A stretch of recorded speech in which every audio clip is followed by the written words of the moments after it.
Ich habe in den letzten Jahren tausende Kilometer auf verschiedensten Trails in Europa zurückgelegt und gemerkt, vor Ort fühlen sich oft ganz anders an, als man es vorher erwartet hat. Und ich habe lange überlegt, welche davon wirklich meine Top 10 sind. Und in diesem Video gehe ich sie mal mit euch durch und bewerte jeden Trail anhand von 3 Dingen, die für mich bei einer Tour absolut entscheidend sind. Einmal Camping und Abenteuer, also wie gut kann man draußen zum Beispiel mit dem Zelt während der Tour übernachten. Dann Landschaft und Erlebnis, wie stark fühlt sich da die Natur an, wie gefällt mir das da überhaupt.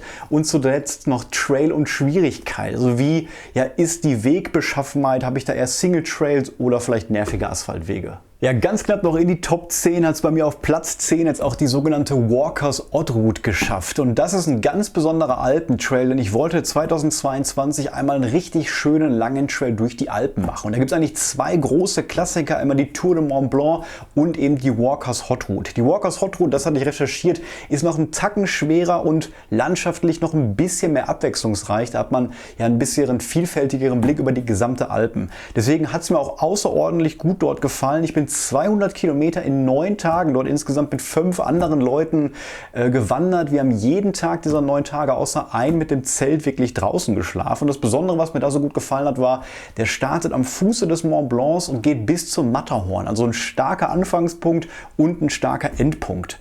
Das Wildcamping ist da durchaus möglich, aber teilweise in der Schweiz und in Frankreich wirklich, in der Grauzone, also über der Baumgrenze ab etwa 2000 Meter, ist das schon meistens möglich. Es gibt Berghütten, auf die man zurückgreifen kann, und ansonsten haben wir auch auf vielen Campingplätzen oder kleineren Trekking-Camps geschlafen. Also mir hat es wirklich sehr, sehr gut gefallen. Es war fordernd von der Schwierigkeit. Ich muss sagen, bei mir nur auf Platz 10, weil ich zwar manchmal gerne in den Bergen bin, das für mich jetzt aber nicht so eine große Begeisterung vielleicht hervorruft wie bei anderen Leuten, die nur in den Alpen oder Bergen wandern gehen. Aber für mich war es der schönste Alpentrail, den ich bisher gelaufen bin, und deswegen ist er bei mir auch auf Platz 10. Dann auf Platz 9 kommt als nächstes nochmal ein Trail durch die Berge, der mir ein bisschen besser gefallen hat, nämlich die Alta Via 1, der Dolomiten-Höhenweg, und wie der Name schon sagte, auch in den Bergen, in den Dolomiten. Dort bin ich 120 Kilometer in 6 Tagen auch mit dem Zelt gelaufen, mit einer Gruppe von 3 Leuten.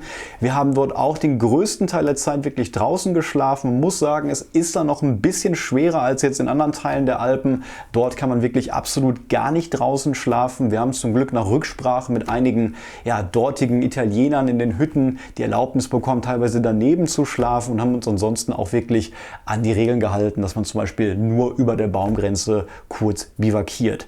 Mir hat der Trail von der Landschaft her wirklich absolut super gefallen. Die Dolomiten sind wirklich ganz besondere Berge und bisher die schönsten Berge, die ich so gesehen habe. Auch der Trail ist ein bisschen einfacher, würde ich meinen, zum Beispiel als die Walkers Hot Route. Das heißt auch wirklich für jeden begehbar. Ein bisschen voller war es da auch im Vergleich zu anderen Bergetappen, aber es lohnt sich wirklich, da wandern zu gehen, weil die Dolomiten wirklich was ganz Besonderes sind. Man sehr große Abwechslung dort auch hat und verschiedene tolle Highlights, wirklich sehr schöne Bergseen als Startpunkt, und das Ziel wirklich, dass man dann wirklich durch die Dolomiten einmal fast komplett gelaufen ist. Also ich finde ihn sehr, sehr schön, kann ihn so empfehlen, und bei mir deswegen auf Platz 9. Ja, und ganz frisch bin ich natürlich gerade von meiner Tour auf dem GR 221 auf Mallorca zurückgekommen, und dieser Weg hat mich absolut umgehauen, total überrascht. Ich habe das Gefühl, in den letzten Wochen und Monaten wird er total gehypt. Man sieht nur noch neue Reviews und Videos dazu, und auch ich fand ihn wirklich genial. Deswegen ist der GR 221 bei mir der Trockenmauerweg auf Platz 8. Ich bin jetzt in 6 Tagen und 150 Kilometern gelaufen. Von der Landschaft her war es mit das Beste, was ich jemals gesehen habe, und auch von der Trailbeschaffenheit. Ich habe dort wirklich einzigartige Wege gesehen, die ganz nah an Steilklippen entlang führen, serpentinartig runtergehen. Er war härter als ich dachte, jetzt nicht so hart, dass man vielleicht nur als Wanderprofi das laufen kann, aber ich würde euch empfehlen, da auf jeden Fall ein bisschen mehr Zeit einzuplanen, denn es ist da auf Mallorca schon im Tramontana-Gebirge ein bisschen rauer, als man denkt. Das Einzige, was mich gestört hat, und deswegen nur auf Platz 8, sonst wäre wirklich deutlich höher angesiedelt, ist das fehlende Wildcamping. Das war der erste Weg, den ich jemals gelaufen bin, wo ich nicht ein einziges Mal draußen geschlafen habe, weil es dort absolut ganz, ganz strikt verboten ist. Egal was man macht, man kann mit gutem Gewissen dort nicht draußen legal zumindest schlafen. Es gibt nur 1 bis 2 mögliche Stellen, wo man wirklich ein paar Schwierigkeiten sein Zelt draußen aufstellen kann. Das heißt, wenn ihr den lauft, stellt euch eher auf eine Hüttentour ein. Dort gibt es dann auch Schutzhütten oder ja, eine Menge Hostels und Hotels, die man mieten kann für eine Nacht. Aber es lohnt sich wirklich, deswegen ja der 8. Trail, den ich bisher gelaufen bin. Ja, wo das Wildcamping viel, viel besser geklappt hat, auf Platz 7 hier bei mir der Berroway in Irland. Und das war wirklich ein absolut geniales Abenteuer. 138 Kilometer in 5 Tagen habe ich da mit Sebastian zusammen zurückgelegt. Der Berroway ist quasi ein Rundweg über die Berra-Halbinsel ganz im Nordwesten Irlands. Und die Berra-Region ist eine sehr wenig begangene Region, wo es noch ein bisschen wilder ist. Da gibt es natürlich jetzt keine zahlreichen wilden Tiere wie in Schweden, aber doch, man sieht den ganzen Tag zumindest Schafe. Und das Beste ist, dass die Landschaft da wirklich sehr abwechslungsreich ist. Man auch wirklich die ganze Zeit eine Mischung aus Berge und Meer hat, was ich persönlich sehr gerne mag. Die grünen irischen Hügel, die netten irischen Leute. Und da hatte ich wirklich, glaube ich, die schönsten Übernachtungsplätze, die ich jemals mit einem Zelt hatte. Ihr könnt gerne mal ins Video reinschauen. Der erste Tag dort war absolut phänomenal. Wir konnten da auch mit gutem Gewissen legal wildcampen, hatten eine traumhafte Aussicht, haben uns total wohlgefühlt dort in den Bergen, in den Hügeln, auf der Wiese. Und allgemein gibt es eigentlich bei dem Trail nichts, was wirklich schlecht war. Ganz selten mal Asphaltwege, also in jeder Kategorie wirklich fast volle Punktzahl, würde ich sagen. Sehr rundes Abenteuer für Einsteiger und Fortgeschrittene. Wenn ihr so ein bisschen ja, die Landschaft dort in Irland, England und Schottland mögt, dann würde ich euch das auch ganz stark empfehlen. Ja, auf Platz 6 gehen wir mal ganz weit weg von den Bergen und ich weiß, da werden nicht alle mit mir übereinstimmen, aber ich zum Beispiel bin sehr gerne in Schweden, Dänemark und auch Norddeutschland unterwegs, nämlich in Schleswig-Holstein. Einerseits, weil ich Nordsee und Ostsee und das flache Land, diese weiten Blicke, diese Landschaft da sehr, sehr gerne mag. Und andererseits, weil wir da in Deutschland wirklich eine einzigartige Möglichkeit haben, nämlich das wilde Schleswig-Holstein, dort eine Initiative mit ganz, ganz vielen legalen Trekkingplätzen und Übernachtungsmöglichkeiten, die eine Besonderheit haben: für die wenigsten braucht man eine vorherige Anmeldung, wie das sonst der Standard ist. Und generell da oben in Schleswig-Holstein ist es mit dem Übernachten draußen auch ein bisschen lockerer geregelt. Und deswegen habe ich mir gedacht, ich will da wandern gehen, aber da gab es keinen vernünftigen Weg. Deswegen habe ich mir selber über ein Jahr lang dort was zurecht geplant, nämlich den Schleswig-Holstein-Steig, den SHS. 300 Kilometer bin ich dort gewandert in 8 Tagen. Dort kommt man natürlich aufgrund des flachen Landes sehr gut voran. Von Hamburg nach Flensburg an der Nordseeseite entlang.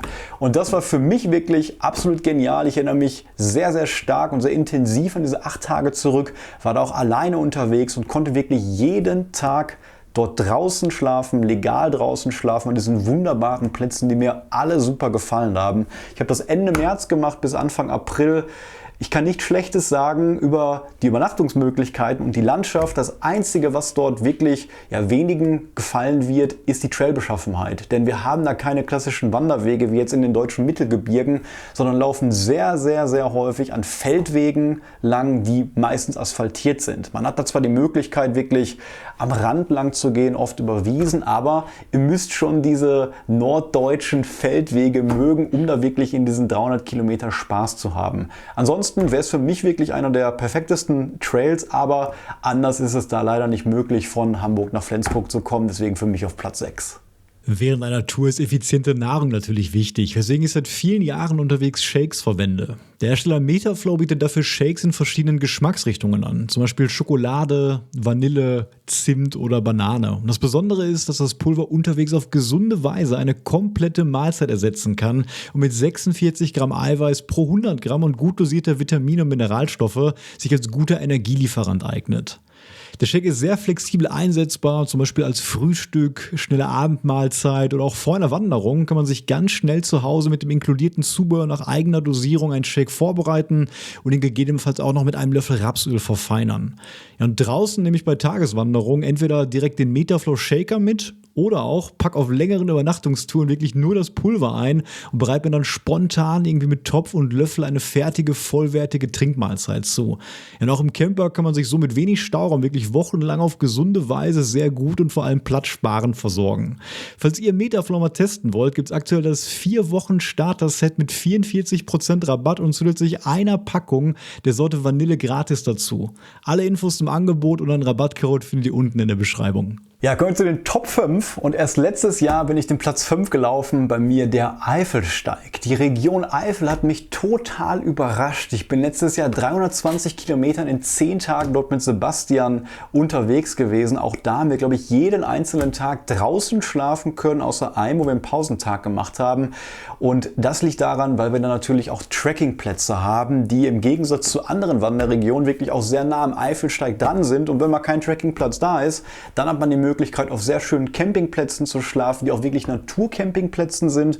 Oder es gibt dort wirklich sehr nette Anwohner, die auch den Garten bereitstellen und man da wirklich sehr coole Übernachtungsmöglichkeit hat. Wir haben zum Beispiel in so einem Bauwagen mal geschlafen und in so einer Art Fass irgendwie aus Holz gebaut. Das war sehr spannend, sehr abwechslungsreich. Die Natur und die einzelnen Dörfer, die man da sieht, die haben mich absolut umgehauen. Also ich fand die Eifel deutlich schöner noch zum Beispiel als den Schwarzwald und das Sauerland zum Beispiel. Diese Fauna, die man da wirklich hat, diese moosbewachsenen Nadelwälder, die habe ich sehr selten in dieser ausgeprägten Form wirklich in Deutschland gesehen. Auch so Highlights wie zum Beispiel Monschau oder die Steine bei Gerolstein zum Beispiel, die haben mich wirklich nachhaltig beeindruckt. Wir haben dort verschiedene Höhlen und generell wurde mir da nie langweilig. Die Übernachtungsplätze haben gestimmt, die Natur hat gestimmt und der Trail auch wirklich. Da hat man nicht auch künstlich wirklich den Weg schön gemacht, wie das zum Beispiel beim Rothaarsteig zum Beispiel so ist, damit man auf mehr Pfadanteil kommt. Dort gibt es wirklich eine Menge schöner Wälder und Wege, deswegen bei mir hier auf Platz 5. Ja, Platz 4 war einer der abenteuerlichsten Touren, wenn nicht die abenteuerlichste Tour, die ich bisher jemals hatte. 220 Kilometer in 7 Tagen habe ich auf dem Kungsleden jetzt vor 5 Jahren zurückgelegt. Und da sind wir wirklich auch im Sommer in sehr schlechte wetterliche Bedingungen geraten, hatten gerade im nördlichen Teil des Kungsleden sehr, sehr schlechtes Wetter. Der Kungsleden, der ist quasi über dem Polarkreis, ganz in Nordschweden, sehr, sehr bekannt, aber ich finde absolut zu Recht. Manchmal ist es eben so, dass doch bekannte und populäre Wege durchaus einen Grund haben, bekannt und populär zu sein. Wir wollten eigentlich noch ein bisschen länger laufen, nämlich 300 Kilometer. Der Kungsleden insgesamt so 450 Kilometer, besteht aus einem nördlichen Teil und einem südlichen Teil. Die meisten gehen den nördlichen Teil, da dann der südliche Teil ein bisschen eintöniger ist, sage ich mal, aber wer Schweden und den Wald mag, der wird da auch Spaß haben. Der nördliche Teil ist so besonders, weil er eben auch abwechslungsreich ist und dadurch das schwedische Fjäll geht, also quasi die schwedischen Alpen, sage ich mal. Dort ist man nicht ganz so hoch wie in den Alpen, das reicht aber, da man ja über dem Polarkreis ist und da wirklich die Höhe deutlich spürt. Wir hatten wirklich im Sommer sehr starke Winde, sehr starken Schnee, aber es ist einfach ein Traum für jeden Outdoor-Liebhaber, der dieses klassische Outdoor-Leben eigentlich mag, denn alle in Schweden sind darauf eingestellt. Man lernt dort nette, gleichgesinnte Menschen kennen, auch wenn der Trail nicht ganz leer ist. Man kann dort einfach überall schlafen, wo man will. Gerade im Sommer ist es auch den ganzen Tag hell. Man hat Abwechslung, man hat Seen, man hat wirklich Action, wenn man das möchte. Also ich fand ihn absolut genial, trotz dieses Abenteuers, das wir da hatten, unfreiwillig. Aber ich meine, das macht so einen Weg auch aus und deswegen ist er wahrscheinlich auch so gut in Erinnerung geblieben bis heute. Deswegen Platz 4. Okay, kommen wir zu Platz 3 und vielleicht auch hier für einige überraschend, aber ich glaube für Leute, die den Trail schon mal gelaufen sind, eigentlich nicht so, ist bei mir wirklich der Fischerweg in Portugal, die Rota Vicentina. 177 Kilometer bin ich da in 6 Tagen in einer Gruppe aus 4 Personen gelaufen und wenn man meistens solche Trails googelt und sich vorher überlegt, was laufe ich vielleicht nächstes Jahr, dann guckt man irgendwelche Bilder an und sieht dann wirklich die schönsten Punkte dieser Routen. Und mit dieser Erwartungshaltung habe ich mir auch die Bilder vorher vom Fischerweg angeguckt und irgendwelche Videos dazu. Das Besondere am Fischerweg ist einfach, dass er die schönste Natur hat, glaube ich, die ich jemals gesehen habe. Also es gibt dort sehr wenig Wald, aber sehr schöne, unglaublich schöne Küstenabschnitte, Dünen und Strände. Und nicht nur, das ist das Besondere an einzelnen Punkten, sondern dieser gesamte Weg ist einfach absolut schön. Also es gibt wirklich, ich habe auch, glaube ich, noch nie so viele Fotos gemacht oder so viel gefilmt wie in diesen einzelnen Buchten dort vor Ort. Und das Beste ist, dass man da auch genügend Campingplätze und Infrastrukturen hat, um da campen zu können. Ich glaube, wir haben einmal was Privates gemietet, um drinnen zu schlafen. Einmal konnten wir bei jemandem draußen, auch im Garten zelten. Die anderen Tage hatten wir Campingplätze. Das waren jetzt nicht an sich die schönsten Campingplätze, aber das ist völlig egal, weil man immer nahe des Meeres ist. Der Trail ist wunderschön gestaltet und ausgeschildert, abwechslungsreiche Dörfer.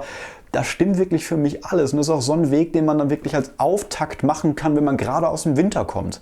Jeder wartet im Dezember und Januar und Februar darauf, dass es endlich wieder in Deutschland besser wird. Man macht dann vielleicht mal 1, 2 Wintertouren, aber dann reicht es auch. Und den Fischerweg, den kann man dann wirklich schon im März machen. Und wir hatten da 20 Grad T-Shirt, wir waren sogar im Meer schon drin, sind dann mit dem Auto in 2 Tagen hingefahren. Also ich kann es wirklich jedem empfehlen, der so ein bisschen was für diese Art der Natur übrig hat, der auch was Einfaches vielleicht sucht, denn der Weg ist jetzt nicht allzu schwer. 6 Tage war ein bisschen sportlich, weil da auch sehr viel Sand ist, aber es hat mich absolut umgehauen, wie konstant schön und einzigartig dort diese Pflanzen und die Küstenlandschaft ist.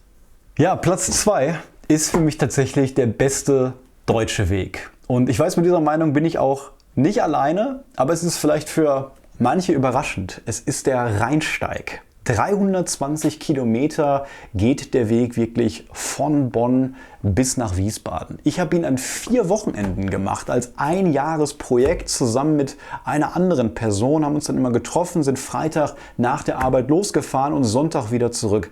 Und diese 4 Wochenenden, ich kann es nicht anders sagen, die waren für mich immer so ein Abenteuer, so raus aus dem Alltag wirklich. Und der Rheinsteig ist wirklich dafür auch perfekt geeignet.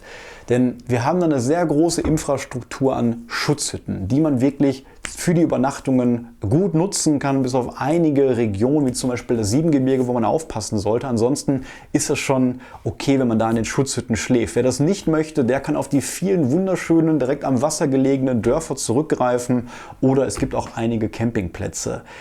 Der Weg hat unglaublich viele Höhenmeter, das heißt, da kommt man auch von seiner Schwierigkeit auf seine Kosten und es ist einfach unfassbar, wie der Rhein sich auch in diesen 320 Kilometern wirklich ändert. Also das Mittelrheintal, was sehr klippig ist, Gegenden wie die Lorelei oder ganz am Anfang. Also ich fand es auch schon ab Bonn wirklich schön, die ersten Etappen. Ich weiß auch, viele mögen dann eher den südlichen Teil, aber ich fand es konstant super, konstant abwechslungsreich. Wir haben unterschiedliche Regionen, wir haben dort eine Klamm. Also es gibt so viel zu sehen, es ist einfach pures Abenteuer, gerade wenn man auch vielleicht bereit ist, dann auch mal im Frühling oder Herbst zu laufen, sodass man das an unterschiedlichen Punkten auch mal abwechslungsreich sieht. Ich kenne auch viele, die den Trail schon mehrmals gelaufen sind. Der Rheinsteig für mich wirklich der beste deutsche Flusswanderweg, auf jeden Fall, vielleicht auch neben dem Moselsteig, aber da stimmte wirklich für mich alles und den würde ich fast auch nochmal laufen, wenn er nicht ganz so lang wäre, glaube ich.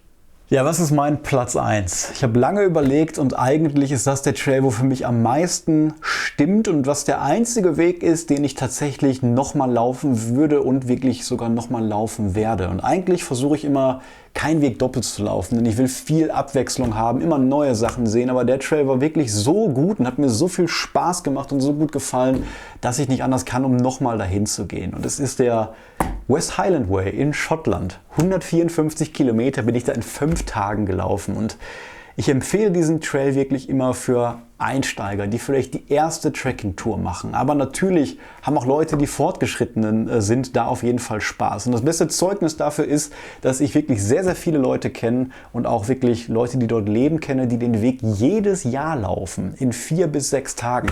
Und das sagt ja schon, wie toll dieser Weg eigentlich ist. Wir haben da erstmal eine komplett freie Möglichkeit, an wundervollen Orten wild zu campen, wirklich in diesen rauen schottischen Highlands. Und es gibt da manche Zonen, das ist so eine Camping-Management-Zone, da muss man dann so ein bisschen aufpassen, dass man da durchläuft und dahinter erst zeltet. Aber wir haben große Seen wie den Loch Lomond, wo man am Ufer zum Beispiel zelten kann. Wir haben diese wunderbare hügelige Landschaft. Wir haben ab und zu auch viele Tiere, die da rumlaufen. Wir haben diese alten Anlagen, die da noch stehen, diese Ruinen wirklich. Wir haben ganz tolle Campingplätze, dann teilweise auch mit diesen uralten Pubs, die dort sind, wo man auch andere Leute aus der ganzen Welt dann kennenlernt. Denn das ist natürlich zu Recht ein sehr populärer Weg, aber ich finde, einer der Wege, wo man auch diese Wander- und Trail-Community fast so stark fühlt wie jetzt auf den amerikanischen Wegen. Das kommt dem schon sehr nah, weil wir da wirklich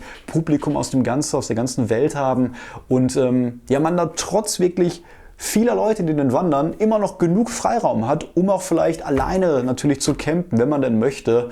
Und gerade auch mit dem Ziel Fort William, so ein bisschen am Meer gelegen, auch wirklich ein toller Start, ein tolles Ziel, die Landschaft sehr abwechslungsreich. Also in jeder Hinsicht gebe ich diesem Weg die volle Punktzahl, und da es so eine runde Erfahrung ist, wirklich mit 154 Kilometer in 5 Tagen, lohnt es sich wirklich, den auch mal mehrmals vielleicht zu machen, in unterschiedlichen Jahreszeiten oder von der anderen Richtung.